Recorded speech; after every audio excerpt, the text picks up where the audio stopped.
Alhamdulillah Rabbil Alamin wassalatu wassalamu ala rasulihil kareem wa ala alihi tahirin wa ala alihi wa ashabihi ajma'in. Qala Allahu ta'ala fil Qur'anil azim wal furqanil majid wal walidatu yurdi'na awladahunna hawlayn kamilayn. Sadaqallahul aliyyul alim. சர்வ புகழும் புகழ்ச்சியும் வல்லோனான அல்லாஹ் ஒருவனுக்கு உரிதாகட்டுமாக. சாந்தியும் சமாதானமும் அருமைநாயகம் முஹம்மது ரசூலுல்லாஹ் ஸல்லல்லாஹு அலைஹி வஸல்லம் அவர்களின் மீதும் அவர்களை பின்பற்றிய சத்திய சஹாபாக்கள், தாபிஈன்கள், தபா தாபிஈன்கள், நல்லோர்கள், நாதாக்கள், வலிமார்கள், இறைநேசர்கள், குறிப்பாக இங்கே வீற்றிருக்கின்ற நம் அனைவரின் மீதும் அல்லாஹ்வுடைய வற்றாத கருணை என்றென்றும் நின்று நிலவட்டுமாக. அல்ஹம்துலில்லாஹ். கடந்த நாட்களில் பெருமானார் ரசூலுல்லாஹ் ஸல்லல்லாஹு அலைஹி வஸல்லம் அவர்களை அல்லாஹு தஆலா இந்த பூவுலகத்திற்கு எப்படியெல்லாம் எந்தெந்த முறையிலெல்லாம் பாதுகாத்து அருமைநாயகத்தை இந்த உலகத்திற்கு கொண்டு வந்தான், எந்தெந்த நபிமார்களின் மூலியமாக எந்த நபிமார்களுடைய முதுகந்தண்டில் வைத்து பெருமானார் இந்த பூவுலகத்திற்கு கொண்டு வந்தான் என்பதெல்லாம் நாம் பார்த்தோம்.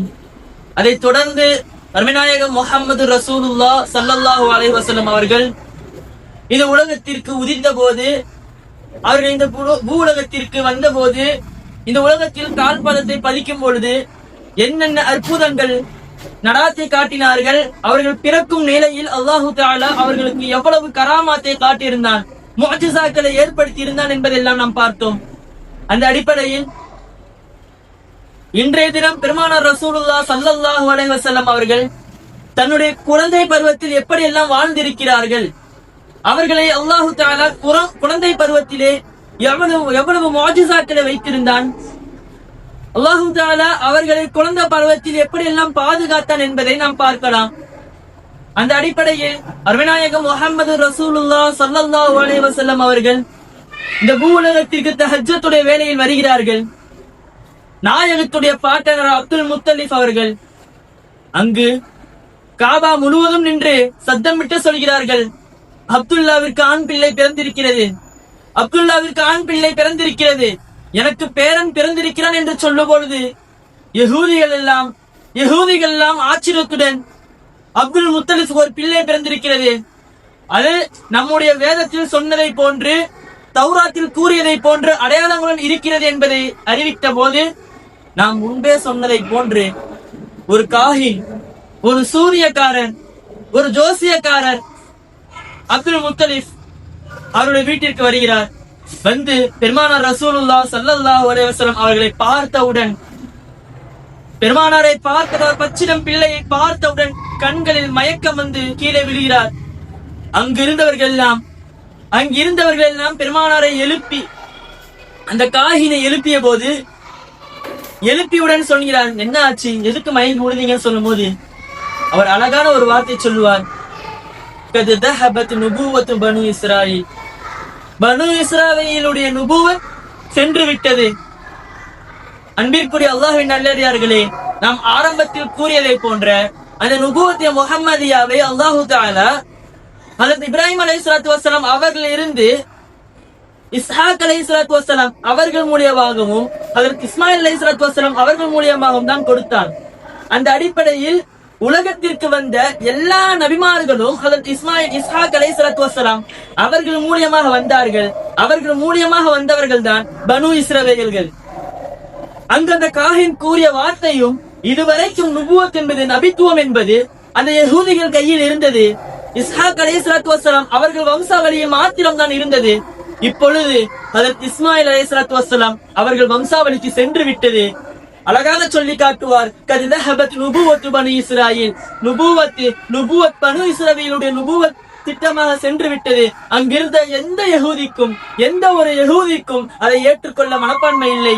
ஏன், அவர்கள் வேதத்தில் கூறியதை போன்று கடைசி ஒரு இறுதி நபி வருவார், அவர்களுக்கு இந்த தன்மைகள் இருக்கும், இந்த உலகத்தையும் ஆட்சி செய்வார் என்று கூறியதை அவர்கள் படைத்திருக்கிறார்கள்.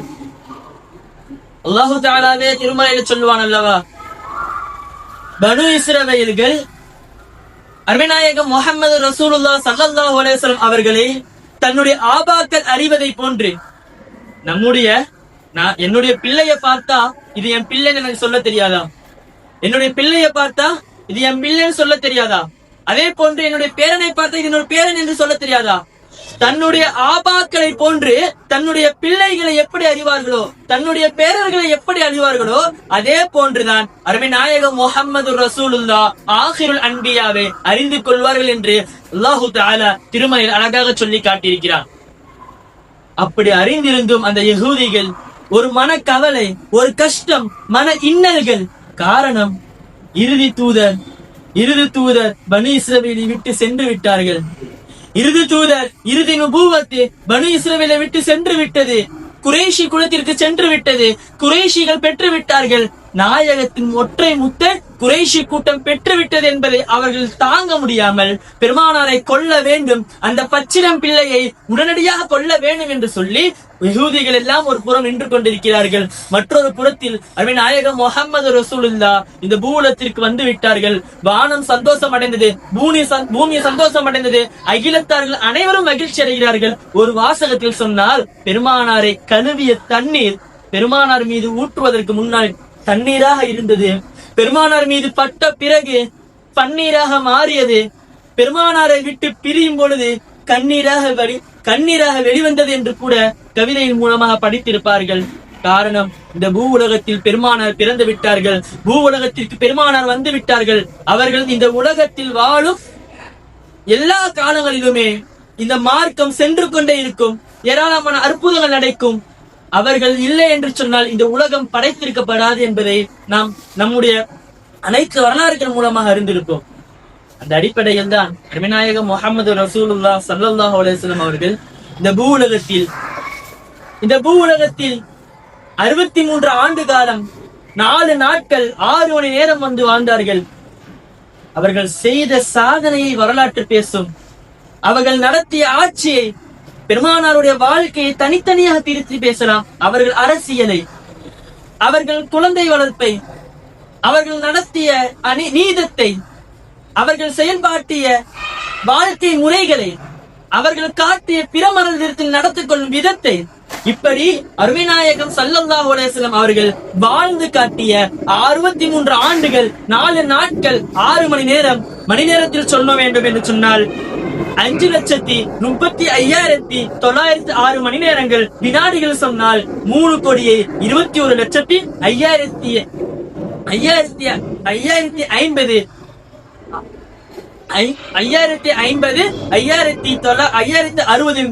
நொடி வினாடிகள் பெருமானார் ரசூலுல்லாஹ் ஸல்லல்லாஹு அலைஹி வஸல்லம் அவர்கள் இந்த பூவுலகத்தில் வந்தார். அவர்கள் வாழ்ந்த காலம் குறுகியதுதான். அந்த சிறு பிரயாணத்திலேயே அவர்கள் பிறந்ததிலே 2 நாட்கள் பால் அருந்தவில்லை. 2 நாட்களுக்கு பிறகு அவர்கள் பால் அருந்துகிறார்கள். அன்னை ஆமினா அவர்களிடத்தில் பால் அருந்துகிறார்கள். அவர்களிடத்தில் பால் அருந்தியதற்கு பிறகு அப்படியே நாட்கள் செல்கிறது. 7 நாட்கள் முடிகிறது. பெருமானார் ஸல்லல்லாஹு அலைஹி வஸல்லம் அவர்களுக்கு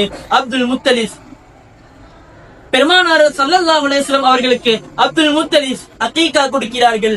அன்றைய காலத்தில் இருந்தது 2 விருந்துதான். ஒன்று வலிமாவுடைய விருந்து. திருமணத்திற்கு பிறகு ஒரு ஆண் மகன் வலிமா கொடுக்கிறது. 2வது விருந்து அகீகா கொடுத்தார்கள். 2 ஆடுகளை குர்பானி கொடுத்து அப்துல் முத்தலிப் தன் பேரருக்காக வேண்டி அகீகா கொடுத்தார்கள்.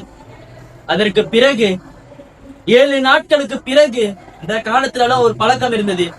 பால் குடிப்பதற்கென்று தன் பெற்ற பிள்ளைகிட்ட கொடுக்க மாட்டாங்க, வேற ஆள் தான் வந்து பால் கொடுப்பாங்க. கிராமத்தில் இருந்து, இந்த மாதிரி பட்டணத்துல பிறந்தா, சிட்டியில பிறந்தோம்னு சொன்னா, கிராமத்துல இருந்து ஒரு பெண்கள் கூட்டம் வந்து பால் கொடுக்கும். அதே போன்றுதான் பெருமானார் ஸல்லல்லாஹு அலைஹி வஸல்லம் அவர்களுக்கு பால் கொடுப்பதற்காக வரலாற்றில் வருகிறது. பெருமானாருக்கு பால் கொடுத்தது 3 பெண்கள் என்று. ஒன்று ஆமினா அம்மா, இரண்டாவது ஆமினா அம்மாவிற்கு பிறகு பெருமானார் ஸல்லல்லாஹு அலைஹி வஸல்லம் அவர்களுக்கு பால் கொடுத்தது சுரைபா என்ற பெண்மணி. இந்த சுரைபா யார்? இந்த சுரைபா அபூ லஹப் உரிமை விட்ட ஒரு அடிமை பெண் சுரைபா. அபூ லஹபுக்கு அடிமையாக இருந்த ஒரு பெண்மணி சுரைபா. அபூ லஹபை பார்த்து நாம் கேள்விப்பட்டோம் என்று சொன்னால், அநியாயக்காரன் பெருமானார் ரசூலுல்லாஹ் ஸல்லல்லாஹு அலைஹி வஸல்லம் அவர்களுடைய செச்சா, அவருடைய சிறிய தந்தை அபூ லஹப். அபூ லஹப் பெருமானாருக்கு கொடுத்த நோய்வினையும் அவர்களை நாசமாக்க வேண்டும் என்று கங்கணம் கட்டிக்கொண்டு வருங்காலத்தில் ஆகியிருந்தால், ஆனால் பெருமானார் ரசூலுல்லாஹ் ஸல்லல்லாஹு அலைஹி வஸல்லம் அவர்கள் பிறந்த நிலையில் அப்துல் முத்தலிப் அபூ லஹபிற்கு சொல்கிறார்கள், அவர்கள் ஆனந்தத்தில், அந்த மகிழ்ச்சியில், பெருமானார் பிறந்த சந்தோஷத்தில் அவர்களுடன் இருந்த சுரைபா என்ற ஒரு பெண்மணியை தன்னுடைய ஆள்காட்டி விரலாக, கலிமா விரலான ஷஹாதத் விரலை வைத்து நீ உரிமை விடப்பட்டாய் என்று கூறிய அந்த ஒரு சுரைபா என்ற பெண்மணி பெருமானார் ரசூலுல்லாஹ் ஸல்லல்லாஹு அலைஹி வஸல்லம் அவர்களுக்கு பால் கொடுத்தார்கள் என்று வரலாற்றில் வருகிறது. அதே போன்று நாம் பிரபலமாக கேட்டிருக்கும் ஹலீமத்து ஸஅதியா ரலியல்லாஹு தஆலா அன்ஹா அவர்களும் பால் கொடுத்திருக்கிறார்கள். இந்த அபூ லஹபை பற்றி சொல்ல வேண்டும் என்று சொன்னால், அபூ லஹபுடைய மரணத்திற்கு பிறகு அப்பாஸ் ரலியல்லாஹு தஆலா அன்ஹு அவர்கள் கனவில் பார்க்கிறார்கள், அபூ லஹபை பார்க்கிறார்கள். அபூ லஹபை பார்த்து கனவிலே உரையாடுகிறார்கள். அந்த நிலையில் கேட்கிறார்கள். அபூ லஹப் சொல்கிறான், நான் செய்த தவறின் காரணமாக அல்லாஹு தஆலா என்னை நரகத்தில் தூக்கி எறிந்து விட்டான். நான் செய்த குற்றத்தின் காரணமாக அல்லாஹு தஆலா என்னை நரகத்தில் தூக்கி எறிந்து விட்டான். என்னுடைய நரக வேதனையை என்னால் தாங்க முடியாமல் இருக்கும். ஆனால் ஒவ்வொரு திங்கட்கிழமையும் என்னுடைய கலிமா விரலான ஷஹாதத்துடைய விரலில் இருந்து ஒரு தண்ணீர் போன்று, ஒரு தேன் போன்று ஒன்று சுரக்கும். அதை நான் தன் வாயில் வைத்து குடித்துக் கொள்வேன். நான் எப்பொழுதெல்லாம் அதை குடிக்கிறேனோ அப்பொழுதெல்லாம் நரகத்துடைய வேதனை என்னை விட்டு மறந்து போகும்.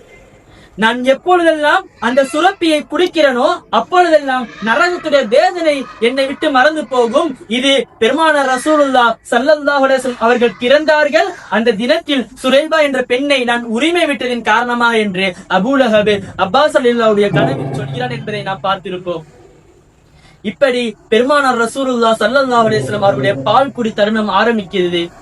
ஹலீமத்து ஸஅதியா ரலியல்லாஹு தஆலா அன்ஹா அவர்களை பற்றி சொன்னோம் என்று சொன்னால், அவர்கள் ரொம்ப ஏழ்மையானவர்கள், ரொம்ப கவலையானவர்கள், வருமானம் இல்லாதவர்கள். ஆடுகளுக்கும் மத்தியில் ஆடுகள், அவர்கள் வைக்கின்ற ஆடுகளுக்கும் பால் கொடுக்கவில்லை. மலட்டு ஆடுகள் இருக்கிறது. வறுமை, சாப்பிடுவதற்கு உணவில்லை. வறுமையின் உச்சக்கட்டம். இருந்தாலும் அவர்கள் பொறுமையானவர்கள், இரையச்சமுடையவர்கள், தக்வா உடையவர்கள், அல்லாஹ்வை அஞ்சி நடப்பவர்கள். அந்த அடிப்படையில் ஹலீமத்து ஸஅதியா அவர்களும் அவர்கள் கணவர் ஹாரிஸும் ஒரு கழுதையில் ஏறி வருகிறார்கள். ஊரில் இருந்து பால் கொடுப்பதற்காக திருமணம் ஆகியவர்கள் பால் கொடுப்பதற்காக நகரத்திற்கு வருகிறார்கள். நகரத்திற்கு வந்தபோது ரொம்ப லேட்டா, பொறுமையா, அவங்க கழுதை ரொம்ப உடல் மெலிந்து போய் ரொம்ப பலகீனமாக அவர்களை கூட்டிட்டு வருது. ரொம்ப கஷ்டப்பட்டு வருது. ரொம்ப பலகீனமாக வருகிறார்கள். அதற்கு முன்னாடியே பெண்கள் கூட்டம் என்ன பண்ணிட்டாங்க, பால் குடிப்பதற்காக வேண்டி குழந்தைகளை வாங்கிட்டு போயிட்டே இருந்தாங்க. ஆனா அருமைநாயகம் முஹம்மது ரசூலுல்லாஹ் ஸல்லல்லாஹு அலைஹி வஸல்லம் அவர்களை மாத்திரம் ஆமினா அம்மா கையில் வைத்துக் கொண்டு இருக்கிறார்கள். காரணம், இவர்களை எந்த ஒரு குழந்தையும் எந்த ஒரு பெண்மணியும் வாங்கவில்லை. காரணம், பெருமானார் யதீமாக பிறந்து விட்டார்கள். பெருமானார் யதீமாக இருக்கிறார்கள். தகப்பன் இல்லாதவர்கள். அன்றைய காலத்தில் அரபிகளுக்கு மத்தியில தகப்பன் இல்லாத பிள்ளை என்று சொன்னால், தகப்பன் இல்லாத பிள்ளை, யதீமான பிள்ளை என்று சொன்னால் ரொம்ப கேவலமாக பார்ப்பார்கள், இழிவுபடுத்துவார்கள், அசிங்கப்படுத்துவார்கள். ஆனால் பெருமானாரை அல்லாஹு தஆலா எப்பொழுது யதீமாக பிறக்க வைத்தானோ அதை அல்லாஹு தஆலா வரலாற்றில் சொல்லுவார்கள். நான் நேற்றைய தினம் சொன்னதை போல அபூ மூஸா அல்-அஷ்அரி ரலியல்லாஹு தஆலா அன்ஹு அறிவிக்கிறார்கள், லிமாதா வலது நபியின் யதீமன், எதற்காக நீங்கள் நபியை யதீமாக பிறக்க வைத்தீர்கள் என்று அல்லாஹ்ட்ட மலக்குமார்கள் எல்லாம் கேட்டபோது அல்லாஹ் சொல்லுவான், கால அல்லாஹு தஆலா அனலஹு வலியுன் வஹாஃபிலுன் வநஸீருன், நான் அவர்களை பாதுகாக்கக்கூடியவன், நான் அவர்களுக்கு உதவி செய்யக்கூடியவன், நானே அவர்களுக்கு பொறுப்பதார் என்று அல்லாஹ் தஆலா சொல்லுவான் என்றதை நாம் நேற்றைய தினம் பார்த்தோம். அந்த அடிப்படையில் தான் பெருமானார் யதீமாக வருகிறார்கள். இங்க ஹலீமத்து ஸஅதியா ரொம்ப கஷ்டத்துல வறுமையில வராங்க. வந்து பார்த்தா இருக்கிறது ஒரே ஒரு குழந்தை, அது அண்ணல் நபி ஸல்லல்லாஹு அலைஹி வஸல்லம் அவருக்கு மாத்திரம் தான். அவர்கள் இருக்கிறார்கள். அங்கு ஹாரிஸ் அவர்கள் சொல்கிறார்கள், இந்த குழந்தையோ எத்தீமா இருக்கு, நீ வாங்காத. ஹலீமா அம்மாட்ட சொல்றாங்க. ஆனா ஹலீமா அம்மா இரையச்சத்தின் காரணமாக குழந்தையை கையில் வாங்கிறார்கள். ஒரு ரிவாயத்திலே அப்துல் முத்தலிஃபின் கையில் இருந்து ஆமீனா அம்மா வாங்கி கொடுத்தாங்க. வேறொரு ரிவாயத்திலே ஆமீனா அம்மா கையில் இருந்து அப்துல் முத்தலிஃப் வாங்கி கொடுத்தார் என்று வருகிறது. இப்படி குழந்தை ஹலீமா அம்மா ரலியல்லாஹு தஆலா அன்ஹா அவர்கள் கரங்களுக்கு சென்றதுதான் தாமதம். அவர்களை தூக்கி சென்ற வாகனமும் சந்தோஷத்தில் மகிழ்ச்சியில் துடிக்கின்றது. ஹலீமா அம்மா ஏறி வாகனத்தில் அமர்கிறார்கள். எந்த அளவுக்கு பொறுமையாக அந்த கழுதை வந்ததோ அதை விட விரைவாக சென்றது. அவர்கள் ஊருக்கு சென்றது. ஹலீமா அம்மா அந்த குழந்தை அந்த வாகனம் நடந்த செயல்கள் எல்லாம் நடந்து பார்த்து, இது நமக்கு கிடைத்த ஒரு அற்புதமான பிள்ளை, இது நமக்கு கிடைத்த ஒரு அற்புதமான பிள்ளை என்று சொல்லி அதை தூக்கி கொண்டு செல்கிறார்கள். எப்பொழுதும் ஹலீமா அம்மாவுடைய வலது புறத்திலே பெருமானார் ரசூலுல்லாஹ் ஸல்லல்லாஹு அலைஹி வஸல்லம் அவர்கள் பால் குடிப்பார்கள். மீதி இருக்கின்ற இடது புறத்திலே ஹலீமா அம்மாவுடைய குழந்தைக்கு விட்டு விடுவார்கள். பெருமானார் வலது புறத்தில் எப்பொழுதெல்லாம் வாய் வைத்தார்களோ அப்பொழுதெல்லாம் பால் சுரந்து கொண்டே இருந்ததை ஹலீமா அம்மா உணர்கிறார்கள். நாம் எல்லாம் கேட்டிருப்போம், ஹலீமா அம்மா ரசூலுல்லாஹ்க்கு பால் கொடுத்தாங்கன்னு சொல்லியிருப்போம். ஆனா ரசூலுல்லாஹ் தன்னுடைய ஹலீமா அம்மாவுடைய மார்பகத்துல வாய் வைப்பதற்கு முன்னால் ஹலீமா அம்மாவுக்கு பால் வரவே இல்லை. ரசூலுல்லாஹ் எப்பொழுது வாய வைத்தார்களோ அதற்கு பிறகுதான் பால் வந்தது. இந்த அடிப்படையில் பார்த்தால் ஹலீமா அம்மா ரசூலுக்கு பால் கொடுக்கவில்லை, ஹலீமா அம்மாக்கே பால் கொடுத்தது அண்ணல் பெருமானார் ரசூலுல்லாஹ் ஸல்லல்லாஹு அலைஹி வஸல்லம் அவர்கள் தான். இப்படி பெருமானார் பால் குடி பருவங்கள் நடக்கின்றது. அந்த எப்பொழுது ரசூலுல்லாஹ் ஹலீமா அம்மாவுடைய வீட்டுக்கு போனாங்களோ அப்பொழுதுதான் அவர்களுடைய வீடு மகிழ்ச்சியானதாக, சந்தோஷம் நிறைந்ததாக, வறுமை நீங்கியதாக, அவர்கள் வைத்திருக்கின்ற ஆடு மாடுகள் எல்லாம் மகிழ்ச்சி தரக்கூடியதாக, அந்த மலட்டு ஆட்டுகளும் பால் சுரக்கும் ஆடுகளாக, ஏன் தன் கணவர் கை வைக்கும் வியாபாரம் அத்துணையும் வெற்றி பெறதாக மாறியது. பெருமானாருடைய பால் குடி பருவம் இப்படி நடந்து கொண்டே இருக்கிறது. 2 ஆண்டுகள் பால் குடித்தார்கள். மீதி 2 ஆண்டுகள் பெருமானார் ரசூலுல்லாஹ் ஸல்லல்லாஹு அலைஹி வஸல்லம் அவர்கள் ஹலீமா அம்மா இடத்தில் வளர்கிறார்கள். இந்த பால் குடி பருவத்திற்கு முன்பாக அப்துல் முத்தலிஃப் அவர்கள் 7வது நாள் அகீகா கொடுத்தார்கள் அல்லவா, அந்த தினத்தில் பெருமானாருக்கு பேர் வைக்கிறார்கள். பெருமானாருக்கு பேர் சூட்டும் விழா நடக்கின்றது. பெருமானார் ரசூலுல்லாஹ் ஸல்லல்லாஹு அலைஹி வஸல்லம் அவர்களுக்கு பேர் சூட்டுகிறார்கள். இந்த உலகத்திலேயே 3 பெயர் சூட்டப்பட்டவர் அண்ணல் நபி ஸல்லல்லாஹு அலைஹி வஸல்லம் அவர்கள். எந்த ஒரு நபிமாருக்கும் கொடுக்கவில்லை. அல்லாஹ் தஆலா 1,24,000 நபிமார்கள் இந்த உலகத்திற்கு வந்தாலும் எந்த ஒரு நபிக்கும் கொடுக்காதவன் அல்லாஹ் தஆலா அருமைநாயகம் முஹம்மது ரசூலுல்லாஹ் ஸல்லல்லாஹு அலைஹி வஸல்லம் கொடுத்தான். நாயகம் வருவதற்கு முன்னால் முன்னிருந்த எல்லா வேதங்களிலும் அஹமது என்ற ஒரு தூதர் வருவார், அஹமது என்ற ஒரு கடைசி நபி வருவார் என்றுதான் பார்த்தோம். பெருமானார் வருவதற்கு முன்னால் அஹமது அதிகம் புகழக்கூடியவர் என்று பெயர் சூட்டு வந்தார்கள். பெருமானார் இந்த பூவுலகத்திற்கு வந்த பிறகு ஊர் மக்கள் எல்லாம் வைத்த அப்துல் முத்தலிஃப் ஒரு பெயர் உயர்ந்த முன்னோட்டத்தோடு வைக்கிறார். எப்பேற்பட்ட முன்னோட்டம் என்று சொன்னால், இந்த பிள்ளையை உலகத்தில் உள்ள அத்தனை நபர்களும் புகழ வேண்டும், புகழ்ந்து கொண்டே இருக்க வேண்டும். அப்துல் முத்தலிஃபுடைய உயர்ந்த ஒரு நோக்கத்தை அல்லாஹ் தஆலா இங்க கபூலாக்கி விட்டான். முஹம்மது என்ற பெயர் வைத்தார். ஸல்லல்லாஹு அலைஹி வஸல்லம் முஹம்மது என்ற திருப்பெயரை வைத்தார். அரபு உலகமே அசந்து போனது. ஏன் முஹம்மது என்ற பெயர் உலகத்திலே, அரபு உலகத்திலே இதுவரை அல்ல, அதற்கு முன்காலத்திலும் எந்த ஒரு நபிக்கும், எந்த ஒரு தோழருக்கும், எந்த ஒரு மனிதனுக்கும் வைக்கப்படாத ஒரு பெயர் முஹம்மது நபி ஸல்லல்லாஹு அலைஹி வஸல்லம் அவர்கள். இந்த உலகத்தில் அழைக்கப்பட்டவர்கள் முஹம்மது என்ற பெயர் சூட்டி ஸல்லல்லாஹு அலைஹி வஸல்லம் நாளை மறுமையில் அல்லாஹ் தஆலா அவர்களை மஹமூத், அதிகம் புகழப்பட்ட கூட்டத்தார்களே என்று அழைப்பான். மஹமூத் என்ற பெயரை சூட்டி அழைப்பான். பெருமானாருக்கு இந்த 3 பெயரை வைத்து அல்லாஹ் அழைத்திருக்கின்றான். ஒரு சில இடங்களிலே பெருமானாருக்கு 3000 பெயர்கள் இருந்ததாகவும், ஒரு சில இடங்களிலே பெருமானாருக்கு 10 பெயர்கள் இருந்ததாகவும் வரலாற்றிலே வருகிறது. இப்படி பெயர் சூட்டு விழாவிற்கு பிறகுதான் ஹலீமா அம்மா பால் குடிக்க போறாங்க. பால் குடித்த தருணங்கள் முடிந்திருக்கு. 4 வருஷம் கழிச்சு ஹலீமா அம்மா ஆமீனா அம்மாட்ட குழந்தைய கொடுக்கறாங்க.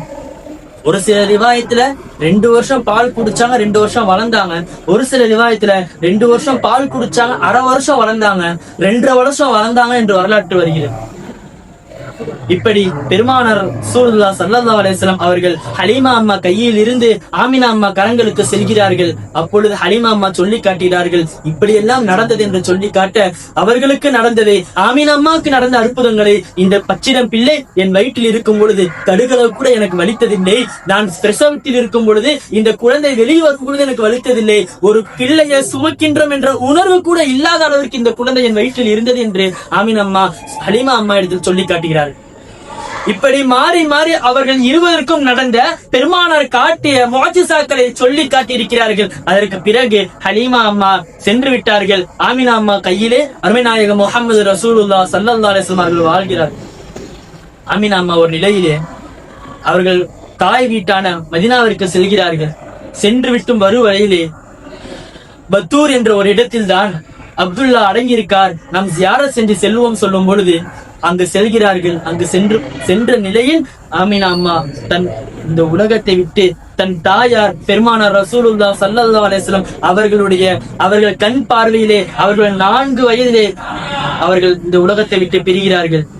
அப்பொழுது உம்மு ஐமன் கரங்களை நீட்டி பெருமானார் கரத்தை கொடுத்து இந்த பிள்ளையை அவர்கள் பாட்டனார் அப்துல் முத்தலிஃப்க்கு கொடுத்து விடு என்று சொல்கிறார்கள். உம்மு ஐமன் வரலாற்றில் வருகிறது, யார் யாரெல்லாம் உம்மு ஐமன் என்று பெயர் வைக்கிறார்களோ இந்த உலகத்தில் அவர்கள் என்றைக்குமே வீணாக சென்று விட மாட்டார், வெற்றி பெற்றவராக வாழ்வார் என்று வரலாற்றில் வருகிறது.